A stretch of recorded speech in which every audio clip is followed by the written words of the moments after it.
Mexican army kills এল মানচো। ভাই এমন একটা গ্যাং লিডার, এমন একটা ড্রাগ লিডার পুরো মেক্সিকো আগুন ধরাই দিছে। তাকে মারার জন্য $15 মিলিয়ন ঘোষণা করা হয়েছিল, কিন্তু তার গ্যাং মাসে 15-20 মিলিয়ন মার্কিন ডলার ইনকাম করে।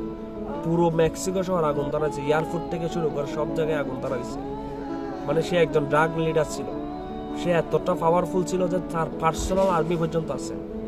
পুরো মেক্সিকো শহর এখন আগুন ধরা দিছে। এখন সামনে হচ্ছে যে আপনার কি বিশ্বকাপ, ফিফা ওয়ার্ল্ড কাপ। মেক্সিকোতে ফিফা ওয়ার্ল্ড কাপ হবে কিনা এখন সন্দেহ, কারণ তারা এখন বর্তমানে তাদের দেশের নাগরিকদের নিরাপত্তা দিতে পারতেছে না। বাইরে থেকে যখন টুরিস্টরা যাবে, বাইরের দেশে যখন মানুষরা যখন খেলা দেখতে যাবে, তখন তাদেরকে নিরাপত্তা দিতে পারবে কিনা সন্দেহ।